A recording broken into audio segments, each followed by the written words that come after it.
का जो अभी एयरफोर्स अथॉरिटी ऑफ इंडिया में जो फॉर्म अप्लाई हुए थे, junior assistant, senior assistant, junior executive, तो ये सब जो फॉर्म अप्लाई हुए थे, तो इसकी जो एग्ज़ाम डेट जो है आउट हो चुकी है। सारे एग्ज़ाम हमारे अक्टूबर में होंगे। तो मोस्टली यहाँ पर लोगों ने कॉमन कैडर का भरा हुआ है और सबसे ज़्यादा फॉर्म अप्लाई भी हमारे कॉमन कैडर में हुए हैं। तो इसका एग्ज़ाम डेट हमारी इसकी एग्ज़ाम डेट 14 और 15 अक्टूबर को होगी, है ना। तो ये है।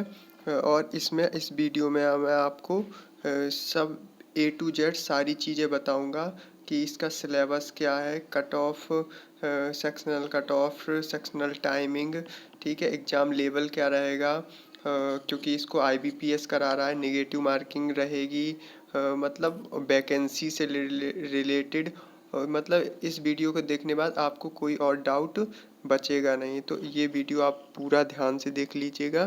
तो चलिए हम स्टार्ट करते हैं। तो सबसे पहले तो हमारी जो देख लीजिए आप, ये जो है ये हमारी सारी पोस्ट वाइज ये हमारी वैकेंसी है। तो हमारे यहाँ हम कॉमन कैडर की देखते हैं। तो ये हमारा कॉमन कैडर है, इसमें 237 टोटल पोस्ट हैं। OBC की UR की 99 है, OBC की 63 है, EWS की 23 है, SC की 35 है, ST की 17 है। ठीक है, चलिए अब देख लीजिए। तो हमारा जो कॉमन कैडर का है उसमें क्या क्या सिलेबस होगा। सबसे अच्छी बात इसकी ये है कि एक एग्ज़ाम होगा और हमारा जो इसमें है नो नेगेटिव मार्किंग, ठीक है। तो ये आपके लिए बहुत अच्छा है चांस। तो इसमें कोई नेगेटिव मार्किंग नहीं है और सिंगल पेपर होना है बस। उसके बाद डायरेक्ट मेरिट लिस्ट बनेगी, तो इसलिए अच्छा है। और टोटल ये हमारा 150 क्वेश्चन रहेंगे इसमें हमारे, ठीक है। टोटल 150 क्वेश्चंस रहेंगे, लेकिन समय 120 मिनट्स रहेगा, मतलब 2 आवर रहेगा, ठीक है। 2 घंटे का समय रहेगा और 150 क्वेश्चन रहेंगे। प्रत्येक क्वेश्चन 1 नंबर का रहेगा, ठीक है। कोई नेगेटिव मार्किंग नहीं है। और लोगों को ये जो सेक्शनल वो वाला बता रहे हैं, सेक्शनल सबकी टाइमिंग होगी या सेक्शनल कट ऑफ है, तो ऐसा भी कुछ भी नोटिफिकेशन में नहीं दिया गया होगा कि इसकी सेक्शनल कट ऑफ होगी। तो कोई भी ना सेक्शनल कट ऑफ होगी इसकी और ना ही इसका कोई सेक्शनल टाइमिंग होगी, ठीक है।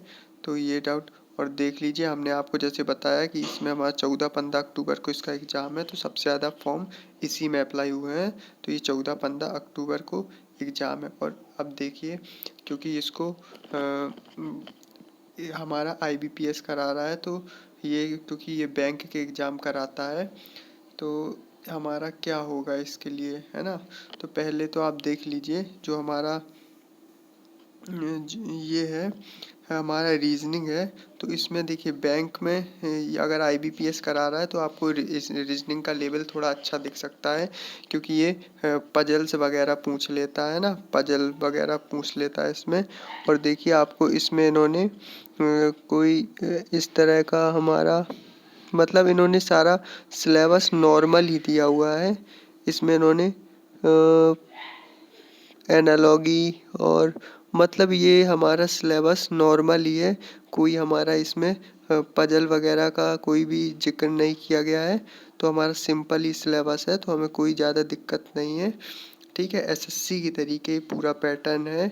Normal analogy, figure analogy, classification, मतलब वर्ड बिल्डिंग, मतलब थोड़ा बहुत आपको ये चीज़, जैसे अब SSC मेंस में नया पैटर्न हुआ है हमारा, कि हमारा थोड़ा क्या चीज़ कर देते हैं, ये थोड़ा मतलब थोड़े अच्छे क्वेश्चन ला रहे हैं पजल टाइप के, तो उस तरह के मिल सकते हैं। बाकी बिल्कुल हाई लेवल बहुत ज़्यादा नहीं रहेगा। और जनरल अवेयरनेस का देखिए, आप सिलेबस के हिसाब से आप तैयारी स्टार्ट कर दीजिए। सबसे पहले आपको सिलेबस के हिसाब से रीजनिंग और मैथ तो तैयारी करना है। और GS में भी देख लीजिए हमारा कौन कौन से टॉपिक हमें, जैसे साइंटिफिक रिसर्च, ये तो आप डायरेक्ट एक टॉपिक ही मिल गया और इसमें कम पोस्ट पार्ट है ना। तो ये आपको आराम से तैयार कर सकते हैं। पड़ोसी कंट्रियाँ के बारे में कि सीमा किससे कितनी हमारी क्या सीमा लगती है। ठीक है, थोड़ा बहुत ज्योग्राफी के बारे में और हमारा ठीक है कल्चर के इस समय आर्ट एंड कल्चर के बहुत क्वेश्चन आते हैं। तो आर्ट और कल्चर में हम लोग क्या कर सकते हैं, तो हम लोग वाद्य यंत्र जो इस समय मतलब बहुत ज़्यादा वाद्य यंत्र और हमारा क्या शास्त्रीय नृत्य।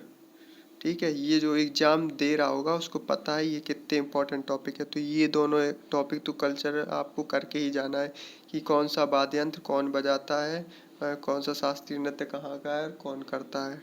ठीक है, तो ये हो गया हमारा। अब इंग्लिश की बात करें तो इंग्लिश भी हमारा नॉर्मल है जैसे सारे एग्जाम में आता है। ठीक है, तो कॉम्प्रहेंशंस भी आएगा इसमें, मतलब सारा ग्रामर पोर्शन और सारा वोकैब्स पोर्शन सब कुछ आएगा इसमें।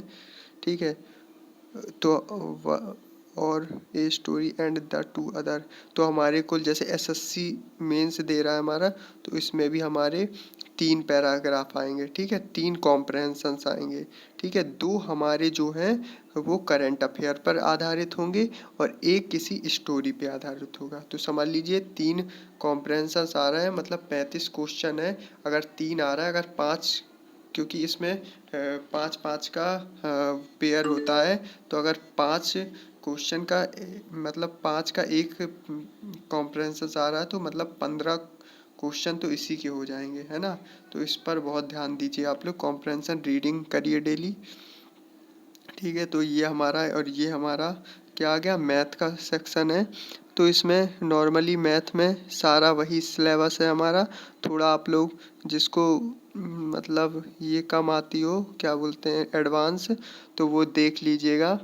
तो इसमें ये हमारा इसके अच्छे क्वेश्चन, ये नया हमारा सीजीएल में भी जुड़ा है तो इसके भी अच्छे क्वेश्चन आ रहे हैं, तो आप लोग देख लीजिए। फ्रीक्वेंसी, पॉलीगॉन, बार डायग्राम और पाई चार्ट। ठीक है, तो देख लीजिए इसमें मोस्टली पोर्शन हमारा दोनों है, हमारा अर्थमेटिक भी है एडवांस भी है। तो ठीक है, ये देख लीजिएगा आप। बाकी और आपको अगर कोई प्रिपरेशन से रिलेटेड कोई भी जानकारी चाहिए तो आप कमेंट में ज़रूर पूछ लीजिएगा। और चलिए, और हम आपको क्या, हाँ, तो ये हमारा हो गया। तो हम लेवल की बात कर रहे थे अपने एग्ज़ाम की। तो हमारे एग्ज़ाम का लेवल बहुत ही नॉर्मल रहेगा। ठीक है, तो रीजनिंग मैथ आप अच्छे से करके आइएगा, कोई सेक्शनल वाइज नहीं होना चाहिए हमारे ख्याल से, क्योंकि इसमें कोई इस तरह का कोई भी जिक्र नहीं है। और जैसे हमारा, अब आप लोग कहेंगे ईपीएफओ एसएसए में तो हो गया था, लेकिन उसमें क्या था ना कि उसमें ज़्यादा पोर्शन थे। ठीक है, तो उसको सेक्शनल कर दिया गया, लेकिन इसमें इतना नहीं है। इसमें एक नंबर क्वेश्चन है और कोई दिक्कत नहीं है, और समय भी सही दिया हुआ है, 120 मिनट। ठीक है, तो ये देख लीजिएगा। बाकी और अभी से प्रिपरेशन अच्छा स्टार्ट कर दीजिए, करंट अफेयर पढ़िए, करंट टॉपिक्स पढ़िए, है ना।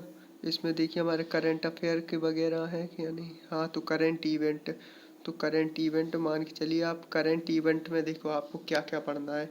सबसे पहले तो आप टॉपिक वाइज पढ़िए, इसमें गेम से रिलेटेड करंट अफेयर पढ़ लीजिए। ठीक है, और जो हमारी नियुक्तियाँ हुई हैं उससे रिलेटेड करंट अफेयर पढ़ लीजिए। ठीक है, जो हमारे इंडेक्स हैं उनसे रिलेटेड करंट अफेयर पढ़ लीजिए। नियुक्तियाँ हो गई, गेम्स हो गया, इंडेक्स, और जो हाल ही में हमारे लोक नृत्य किन किन राज्यों में हुए हैं। ठीक है, और हमारी जो एक्सरसाइज हुई हैं किन देशों के बीच हुई है हाल ही में, तो ये सब चीज़ें पढ़ लीजिए। ठीक है, और कोई पॉलिटी से रिलेटेड कोई करंट अफेयर में मिले आपको, जैसे इसमें संशोधन किया गया हाल ही में इसमें, तो वो ज़रूर पढ़िएगा। तो चलिए, और आपको इसके अलावा इसमें सारे आपके डाउट क्लियर हो गए, नेगेटिव मार्किंग नहीं है। ठीक है, sectional cut off, sectional timing कुछ नहीं है, सिलेबस आपको बता दिया, एग्जाम लेवल नॉर्मल रहेगा, है ना। मॉडरेट, इजी टू मॉडरेट, जैसा हर एग्ज़ाम आता है वैसे ही आईबीपीएस करा रहा है, लेकिन इसने और भी एग्ज़ाम कराए तो नॉर्मल देता है। ठीक है, और एग्ज़ाम डेट आपको बता ही दिया है कि हमारा ये 14 और 15 अक्टूबर को होना है। और आपको और भी अगर एग्ज़ाम से रिलेटेड कोई भी जानकारी चाहिए हो तो आप बिना किसी उसके कमेंट में पूछ सकते हैं। कोई भी जानकारी आप कमेंट कर दीजिएगा, जेन्यून कमेंट हुआ तो मैं आपको एक वीडियो बना दूंगा। तो चलिए, थैंक यू।